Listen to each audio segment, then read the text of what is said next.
Alors aujourd'hui, petit retour sur Jungle Boot, sorti sur Master System en 93, et qui va retracer en gros l'histoire du dessin animé bien connu. Au niveau des déplacements, vous allez pouvoir marcher, et au bout d'une seconde, votre perso va se mettre à courir. Après, vous allez pouvoir sauter, vous baisser. Donc le perso a également une pause immobile quand il reste trop longtemps sans bouger. Au niveau des armes, l'arme principale va être la banane, que vous allez avoir à volonté. Et que vous allez pouvoir orienter dans différentes directions. Donc à l'horizontale, et puis ça va monter en diagonale jusqu'en haut. Vous pouvez tirer vers le bas. A noter qu'une option du jeu vous permet d'avoir la banane en rapid fire, pour avoir une cadence de feu effrénée. Comme arme secondaire, vous allez pouvoir avoir un boomerang aussi, et qui va tout le temps vous suivre où que vous soyez à l'écran. Donc ça va permettre quelques petits trucs sympas, comme par exemple le lancer à une certaine hauteur, et en fait il va tourner autour de vous, vous faisant un peu une sorte de bouclier de protection pendant que vous allez avancer. Alors une des richesses du jeu est le nombre d'actions possibles au niveau des déplacements et des moyens de locomotion. Vous allez pouvoir sauter de liane en liane, vous accrocher aux lianes au plafond, rebondir sur des serpents en sauteur. Il y a également un système de bascule, passage sur la rivière sur le ventre de Baloo. Il y a des crocodiles aussi qui vont vous faire office de tremplin, et il y aura également un passage à d'autres tortues. Donc comme je disais, ça reprend l'histoire du dessin animé, et on va avoir donc des niveaux en général assez variés, avec par exemple ce premier niveau où ça va être le but va être de récupérer 8 gemmes. Il va y avoir ça plusieurs fois dans le jeu en fait, des niveaux où il va falloir récupérer un certain nombre de gemmes pour en voir la fin. Ce qui a un côté un petit peu, disons que c'est toujours des niveaux où quand on connaît pas, au début on découvre, c'est un petit peu chiant, mais une fois qu'on sait où elles sont placées, ça devient vraiment du par cœur, et ça va tout seul en fait. Donc après ce niveau classique dans la jungle, vous aurez un niveau avec l'arbre, avec le serpent là. Donc ça va être un niveau qui va être beaucoup plus vertical. Il va falloir monter jusqu'à atteindre la tanière du serpent.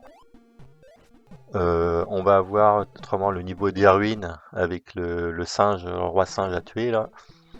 Donc niveau qui est particulièrement joli je trouve au niveau des couleurs, particulièrement travaillé. Donc l'ambiance du dessin animé a été conservée notamment grâce aux musiques. Donc les musiques emblématiques comme Bare Necessities là, qui est utilisé dans le jeu. On a également l'opening du dessin animé aussi, qu'on a pour certains stages.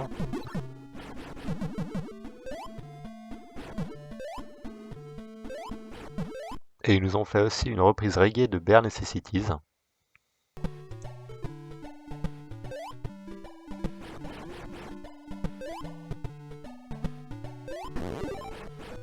Ou encore la fameuse musique du roi Louis dans les ruines.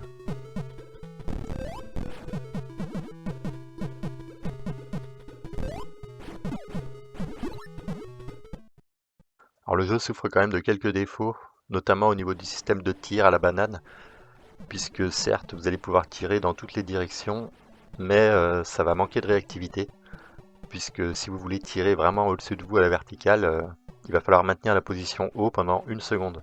Alors que dans la plupart des jeux, en fait, quand vous faites haut et un bouton de tir, vous tirez immédiatement vers le ciel. Donc là, ça va dépendre de combien de temps vous maintenez haut. Donc si vous appuyez sur haut et tir en même temps, par exemple, vous allez tirer en diagonale. Si vous attendez un petit peu, la diagonale en fait va être de plus en plus haute et il faudra attendre une seconde entière pour tirer au plafond.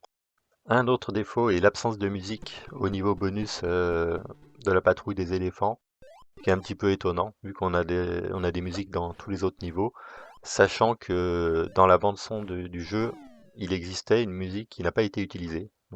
Donc vers la fin du jeu, on va aussi avoir du recyclage de niveau qui est pas toujours terrible, puisqu'ils nous remettent à peu près le même genre de niveau que le premier, mais en changeant les teintes du ciel. Donc là, on va avoir au coucher du soleil, suivi d'un autre niveau de nuit, mais ça reste toujours le même principe, des plateformes, récupérer des pierres précieuses.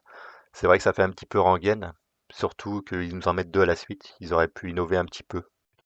Donc hormis ça, le jeu est dans l'ensemble très bon et pour moi une valeur sûre de la Master System.